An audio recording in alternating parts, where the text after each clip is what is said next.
call is coming through. You will follow the action taken pursuant to that call from this minute until the final report is written in the 124 room at the 21st Precinct. All right, I'll tell you what you can do. You better come into the station house and talk to the detectives. Yes, sir. There's someone up there all night. 21st Precinct. It's just lines on a map of the city of New York. Most of the 173,000 people wedged into the 9/10 of a square mile between Fifth Avenue and the East River wouldn't know if you asked them that they lived or worked in the 21st. Whether they know it or not, the security of their persons, their homes, and their property is my job. My job and the job of the 160 patrolmen, 11 sergeants, and 4 lieutenants, of whom I'm the boss. My name is Kennelly, Frank Kennelly. I'm captain in command of the 21st. I was working my night tour. At 5:50 p.m., I walked out of my office into the muster room where Lieutenant Gorman was desk officer and Sergeant Burns was on telephone switchboard duty. 21st Precinct, Sergeant Burns. Hello, Captain. Sergeant? You don't have to ring in to ask me that, Captain. We'll walk by there again. See if they're home now. Well, I'll go on patrol now, Lieutenant. These rooks ring in every time they want to take a deep breath. Didn't you, Sergeant? Yes, sir. I guess I did. Sergeant, have sector car number 3 come by the house for the captain. Going on patrol. Yes, sir, right away.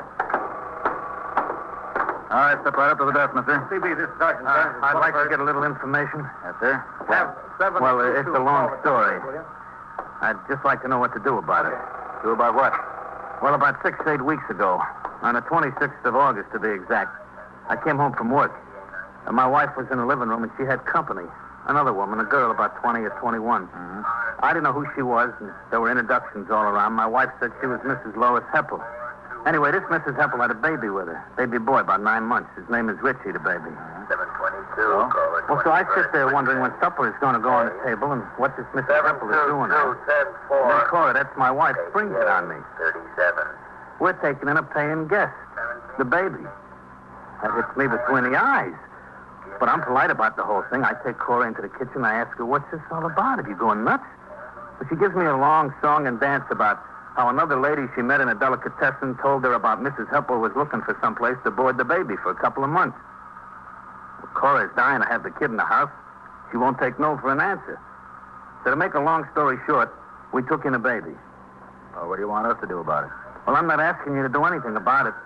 All I'm asking for is a little information. Did this Mrs. Heppel pay you anything? That's just the point. And my wife made an agreement that we would board the baby for $12.50 a week. So when she left the kid with us, she gave us $37.50 to cover the first 3 weeks. She said she would either come by the house or send us the money before the 3 weeks was up. Uh-huh. Well, how much has she sent you since? Nothing. Not one lousy cent. That's what I'm so burned up about. We got the kid. We haven't heard a word from her. Not a single word. Oh, I see. So what I'd like to know is, what am I supposed to do? What's your name? Me? Mm-hmm. Wagon, Harry Wagon. 21st Precinct. How do you spell that? W-I-G-A-N. Yeah, come by the station house. Captain's going on patrol. All right, where do you live? 502 York Avenue. Are you the captain here? Yes, that's right. I'm Captain Kennelly. Well, I'm glad to know you. Look, is there something that can be done? Where do I go? Who do I see? Well, there might be something that can be done, Mr. Wagon. This child, or the mother, is not related to either you or your wife. Related? I never seen either of them before in my life. I seen the woman just that once in my living room when I came home from work. This woman, the mother... Mrs. Heppel, Lois Heppel. She agreed to pay you $12.50 a week to board the child? Yeah, that's right, $12.50 a week. Oh, I told my wife, I told her, Cora, $12.50 a week to take in a kid is nothing today. Nothing. It'll cost more than that, just expenses out of the pocketbook. But she's got to have the kid. She's got to have him. I couldn't even reason with her. How long have you been married? 16 years. Any children of your own? No children. Not that we didn't want any. Her especially, but it was just one of those things, the way it worked out. There was no children. What did this Mrs. Heppel tell your wife? What do you mean? Well, I mean, why did she have to board the baby in a foster home? Oh, well, she said that she had the chance of a pretty good job in one of those airplane factories out in Long Island. Said she wanted to take the job, but that she couldn't do that and take care of the kid, too. She wanted to take the job so she could save up some money. Did she give you the address where she'd live out on the island? She said she'd send it when she got settled. Well, did she send it? Yeah, just like she sent the $12.50 a week. Did this Mrs. Heppel live with her husband? I don't even know that she had one. I asked the people in the building where she was staying there. They never saw any husband around there. Well, did she leave any forwarding address at the building? Nothing. She just left. And she owes you approximately 4 weeks' board. Approximately, just about. All right, Mr. Wagon. You and your wife bring the child into the station house. If what you told us can be substantiated, Oh, it could be substantiated, all right. Well, then the mother's guilty of abandonment. You make your complaint here, and we'll see that the child is taken care of. I'll be in my office, Lieutenant. Yes, sir. Thanks, Captain. Thanks a lot. Listen, Captain. Yes? All right. I just want you to know that I got nothing against the little fella. He's all right. But I just hate being made a chump out of. You know what I mean? I understand, Mr. It's Wagon. just a rotten, lousy thing for that mother to do, and I ain't going to be the sucker in the deal. How does your wife feel about it? Well, it don't make any difference how she feels about it. I'm the guy that's paying the bills. And I got enough to pay with $63.34 a week take-home pay without worrying about somebody else's obligation. All right, Mr. Wagon. You and your wife come into the station house with the child. We'll get it all straightened out. Yeah, well, I'll go home right now and get him. Well, you can wait until tomorrow if the baby's asleep. You've had him this long. Another night won't make any difference. To you, I know it don't make any difference, Captain. To me, it's plenty of difference. A few minutes after Harry Wagon left the station house, sector car number 3 came by to take me on patrol of the precinct. I had the operator, Patrolman Mercado, drive me to a political rally on 76th Street where all the candidates for city council from the AD were speaking from the same platform. The crowd was not large, and the number of patrolmen assigned to the job was more than adequate. Before returning to the station house, we made a swing of the south end of the precinct by way of York Avenue, where we saw sector car number 1 parked at the curb. We stopped.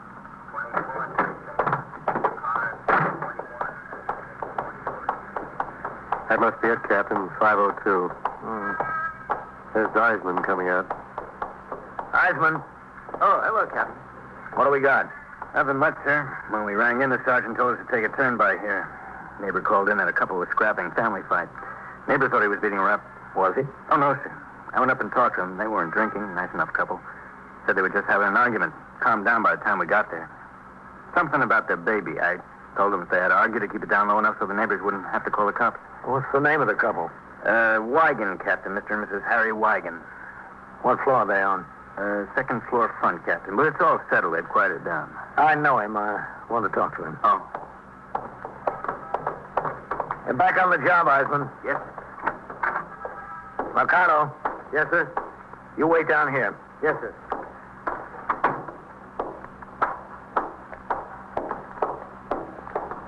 The building was old but well kept. No one was in the hall. The other neighbors didn't know there was a disturbance, so they'd been coaxed behind their own doors by the patrolman on the job.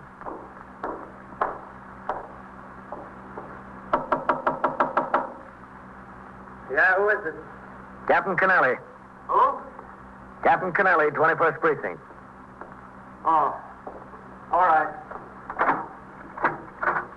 Well, there's no trouble, Captain. Everything is fixed up. You didn't have to come. I was just passing by. Oh. Is that Mrs. Wagon? Yeah, that's Mrs. Wagon. Well, come in, Captain. Thank you. The first time. First time since we were married that we fought like that. Arguments, yeah, but not fights like this. Cora, this is Captain Kennelly, the captain I spoke to at the police station. How do you do, Miss How do Wagon? you do? I'm sorry. It was my fault. I screamed. It was me. Harry tried to keep me quiet. Well, it's all over now. He said you told him to bring me and the baby to the police station. Is that right? If the baby's been abandoned. Well, I'm taking care of him. I'm taking good care of him. Cora, we've been through that. We've been through that time and time again till it's coming out of my ears. It's the truth.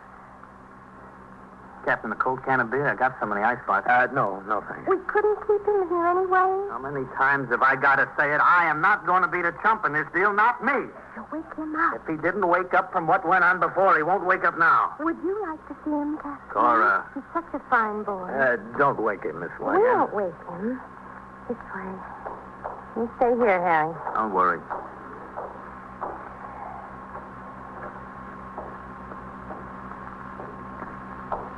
You ever see such a butterball? I love it. You don't know how I love it. How many children do you have, Captain? 3. 3? Ah. 3 is a nice family. Yes, Everybody except me. I always wondered why everybody except me. Don't ask foolish questions. Harry says we have to bring him to the police station tomorrow. What will you do? Well, we'll try to find the mother, place charges of abandonment against her. What about him, Richie? The New York Foundling home. It's a very fine institution. Oh, no. Well, he's not your responsibility, Mrs. Wagon, if the mother abandoned Just him. because the mother abandoned him, is that a reason for me to abandon him? Laura, we've been through all that. We've been all through it so much the neighbors had to call in the police. Now, please. Harry, give me some The light. answer is, has been, and always will be no, no, and oh. That dame made a monkey out I'm of not it. thinking of her. I'm thinking of him. She's got nothing to do with it. She's not going to get away with it. That kid gets turned over tomorrow. Now, folks, let's settle down. It's settled down, and it's settled. Tomorrow, bright and early. It was settled. The husband made the decision. The wife had apparently resigned herself to it. She sat down on the couch and stared down at the floor. I said goodnight to each of them and left. Downstairs on the street, Sergeant Collins' car had pulled up behind my own. Patrolman Mercado was standing on the sidewalk talking to the sergeant, explaining the nature of the trouble in the house. I joined them. Because it was a quiet night in the precinct, I decided to accompany Sergeant Collins on an inspection tour of cabarets. When I returned to the station house and walked up the front steps into the muster room, a wildly gesticulating man was standing in front of the desk, trying to make himself understood. Now, wait a minute. Wait a minute. No comprendo. Hable despacio. Repítalo. What's the trouble, Sergeant? That's what we're trying to find out, Captain. He just... Ella me dijo, visitaremos mi casa. Allí tengo Hold aguardiente y it. comida y todo. Party. Sí, está bien. It's been a long time since high school Spanish, Captain. Well, did you call upstairs to the detectives? Is Hernandez on the job tonight? Yes, sir. He's working, but he's out on patrol. They're trying to locate him. I think he's trying to tell me he was robbed. Look, ¿cómo se llama usted? Protea. Tremendo Organza Protea. Ella y su amigo lo cogieron todo. Look, wait a Él minute. tenía una Just a cuchilla y second. me robó. Pare. Hable más despacio. Sí, sí. Enséñame sus papeles. Papeles, ahí Yeah. están. You're not doing bad, Lieutenant. Well, he's had a lot more practice than I have. He is going to show you his wallet. Yo soy marinero. Yeah. Mi barco está en Hoboken. Me robaron. Hoboken. Una muchacha. Wait a minute. un hombre que Momento. parecía- Sí, sí. I think he's a merchant seaman. I think that's what this card says, anyhow. Look, ¿cuál es su nacionalidad? Nacionalidad. Yeah. Sudamericano. Argentino. He's from the Argentine. Excuse me. ¿Cuál es su barco? El barco se llama la Recalde. Recalde. Ask him if he's heard. Oh, yes, sir. ¿Está usted herido? Sí, señor, malamente. good. Yeah, he is. We'll keep him Me here. dieron un golpe en el cuello. Me Yeah. dieron con un All right, palo. Me hold it. robaron mi dinero. Party. They located Detective Hernandez. He's on his way in here. Oh, brother, that's good. ¿Cómo recobre mi dinero? Yeah, ¿Cómo quiera? pare. Yo para- Espere un momento. Look, detective, quiere hacerle algunas preguntas very soon. Are you busy, Captain? Can I see you a minute? Oh, hello, Mr. Yo Wagon. quiero mi dinero. It's important, Captain. All right, Mr. Wagon. Más que $100. I'll be in my Pero office, quitarme mi Sergeant. Yes, sir. bolsillo. Al llegar a la entrada... Come into my office, Mr. Wagon. Yeah, sure. Go ahead. Thanks. Well, what's the trouble, Mr. Wagon? She's gone. My wife. She's gone and she took the kid with her. When did she leave? I don't know. I thought it was all settled. We were going to bring the kid in here tomorrow. I went to bed. You know, I got to get up early to go to work. Cora said she'd go sit in the living room a while. And she left after you fell asleep? Yeah, that's right. She just took the baby and she left. Well, have you any idea where she went? No, I don't have any idea at all. When did you discover she was gone? I don't know. I'm usually a sound sleeper, very sound, but I guess I just felt that something was wrong. I woke up and she wasn't in the bed. I went out into the living room and into the kid's room and she wasn't there. Does she have any relatives she could have gone to? That's the funny part of it. Not a soul. A sister in Boston. That's all the relatives she's got. What about friends? Well, it was so late, I didn't feel like calling anybody. Is there anyone in the building she could have gone to? I thought maybe she had done that at first. And then I looked in the closet.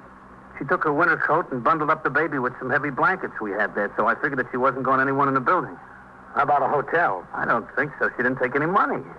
Nothing? Well, payday's tomorrow. She didn't have only a couple of dollars left.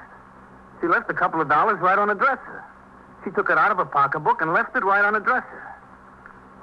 Captain, I don't think she took a cent with her. Not a cent. That's what worries me. You're positive she didn't go to her friends? Can't be positive, but I don't think so. Well, you ought to check some of your friends in the neighborhood. Well, I wouldn't want to do that, Captain. I've been in enough trouble tonight. It's late already. They all got to get up early in the morning. I wouldn't want to wake any of them up. Well, if she didn't have any money with her, Mr. Wagon, that's where you're going to find her, I think. Look, Captain, don't you think I was right? I mean, why should we be chumps and take on somebody else's obligations like that? I can see that she likes the kid. She loves him. I like him, too. But her mother made a sucker out of us. She just played it for chumps. She knew she wasn't coming back when she left the kid. I just don't go for that kind of deal. Your wife seemed happy enough with it. Well, there's got to be somebody in the family that looks out for your rights. There's got to be somebody that sees you don't get stepped on. Listen, Captain, I'm worried to death. What can I do? If you don't want to contact your friends tonight, the only thing you can do is wait until morning. Well, that seems like an awful long time, Captain. An awful long time. Mr. Wagon finally took my suggestion and went home to bed. In the meantime, we notified CB and the Missing Persons Bureau. An alarm was put out over the teletype to every precinct in the city of New York, giving a description of Cora Wagon and of the child. As patrolmen on post and in the sector cars in the 21st rang in, the sergeant on TS gave each of them the description and told them to be on the lookout for the woman and the child. Not long afterwards, sector car number 3 responded to a radio call to meet the subway station agent in the 68th Street station of the Lexington Avenue local. There he is, in the booth. You call the precinct? Yeah. Wait a minute. I'll be right out. What's the trouble? Over here. 2 passengers called her to my attention. Go on through. I've been watching her. Thanks.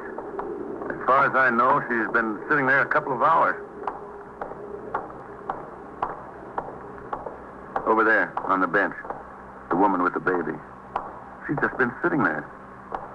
Yeah. Okay. You can go on back if you want. We'll handle it. Oh, good. Thanks.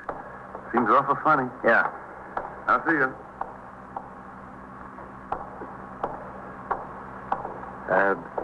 What was the name of the woman in that alarm? The one with the baby? Wagon? Yeah, Wagon. Well, that could be her. Excuse me, lady. He's asleep. He woke up when an express passed a little while ago. I had a hard time getting him to go back. It's kind of late to be out with a baby, isn't it? He's all right. I take good care of him. If this train doesn't wake him up again, they make an awful lot of noise. Oh, this isn't a nursery. It's a subway station. Guess it's not their fault. Are you Mrs. Wagon? What? Are you Mrs. Wagon? I still didn't hear you. I asked you if you were Mrs. Wagon. Yes, I'm Mrs. Wagon. We've been looking for you. Oh, I guess Harry woke up and saw I was gone. I guess he did. Well, I don't want to give Richie up. I can't give him up. I've wanted him so long. You've no idea how long. We'd better go into the station house and talk about it, Mrs. Wagon. Oh, do we have to? Yeah, we better. I'm not going to give him up. Look, he even smiles when he sleeps. You've never seen such a happy baby. He's so happy. Yeah, I guess he is. He won't be happy if they take him away from me. Nobody will be happy. Nobody. Well, come on, Mrs. Wagon. What? Everything's so funny. He's hers and she doesn't want him. I want him and I can't have him. So funny. The 2 officers took Mrs. Wagon and the child upstairs to their car and drove them to the 21st. I had just returned from my tour of the division with the deputy police commissioner. I asked Mrs. Wagon to wait in my office. Then I instructed the desk officer to notify Mr. Wagon that his wife was at the station house. After a few minutes, I walked toward my office. Through the open door, I could see her holding the sleeping child tightly in her arms. She looked down at him fondly. Oh. Is Harry coming? I sent an officer around to tell him you were here. Oh. I think he really likes Richie. I don't understand him. I'll be out or in the kitchen or someplace, and I'll come in and find him playing with the baby, and he jumps away. Like he was caught stealing something. I don't understand him. He told me the mother is making a sucker out of him. Yes, he told me that, too, but maybe it's not her fault. I don't see how anybody could help caring about Richie. Maybe she's sick or something. That could happen, couldn't it? Couldn't that be why she didn't send the money? Well, we'll find out. The detectives will start checking into it. Do they have to take him away from me? Can I keep him till they find out something? According to the law, Mrs. Wagon, when a parent has agreed to pay for a child in a foster home and goes away without leaving an ascertainable address or continuing to arrange for board, the child is considered abandoned. I haven't abandoned him. I want him. Yes, but you see, he's not yours. It's up to the Department of Welfare to provide shelter for him. Can I keep him? Is there any way? Well, there probably is. You can get your husband to agree to seek adoption. Harry? Not the way Harry feels. He wouldn't agree to anything. He likes the boy. You said that yourself. And he told me he did. Yes, I know, but he's so sore at Mrs. Heppel. He's so sore he takes it out on Richie and on me. She's... Oh, excuse me, I thought he was stirring. Look, like a log. He's really a good baby and so happy. Yeah. Babies usually are if the person taking care of them is happy doing it. Yes, I know. I'm happy. I've been married all these years, and I've never been so happy. That's what I think may be the matter with Harry is. I think he's jealous. Imagine. Jealous of a little thing like this. Come in. Oh, come in, Mr. Wagon. Thanks. Should I close the door? Yes, please.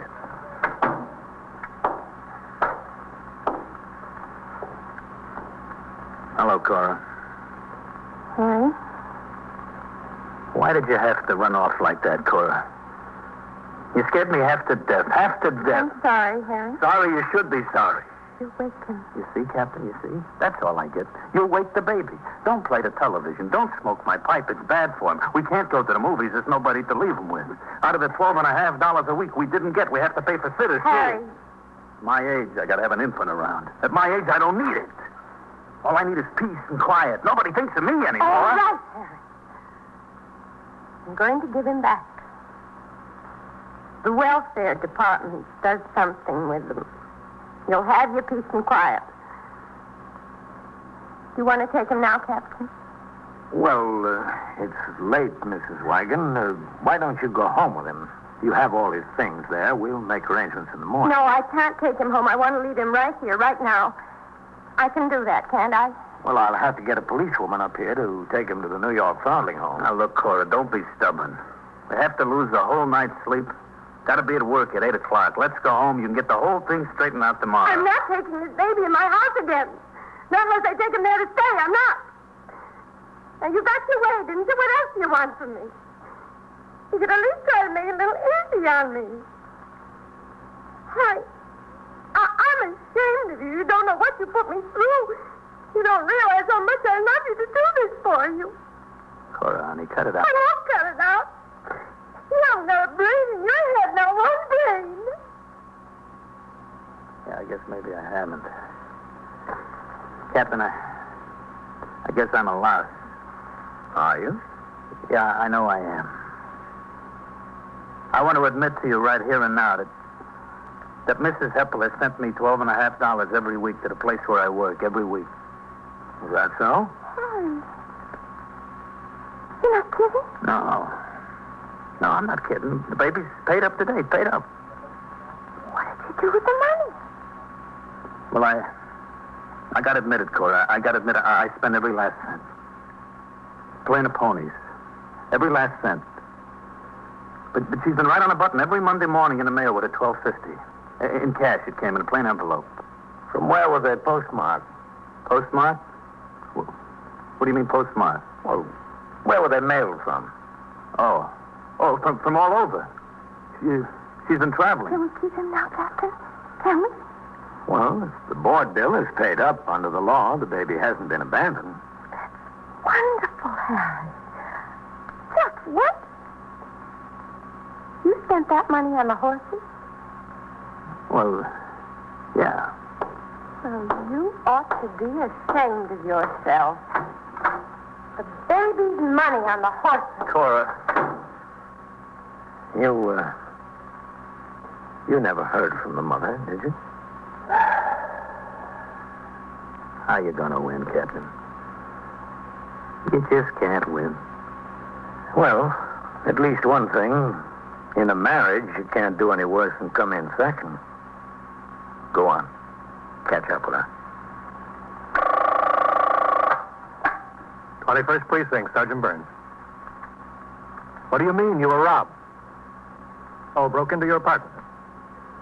Well, where is this? And so it goes, around the clock, through the week, every day, every year. A police precinct in the city of New York is a flesh and blood merry-go-round. Anyone can catch the brass ring, or the brass ring can catch anyone. 21st Precinct, a factual account of the way the police work in the world's largest city, is presented with the official cooperation of the Patrolmen's Benevolent Association, an organization of more than 20,000 members of the Police Department, City of New York. Everett Sloan in the role of Captain Kennelly. Featured in tonight's cast were Wendell Holmes, Ralph Camargo, George Petrie, Juano Hernandez, Bill Lipton, Randall Kramer, and Elspeth Eric. Written and directed by Stanley Niss. Produced for CBS Radio by John Ives. Art Hanna speaking.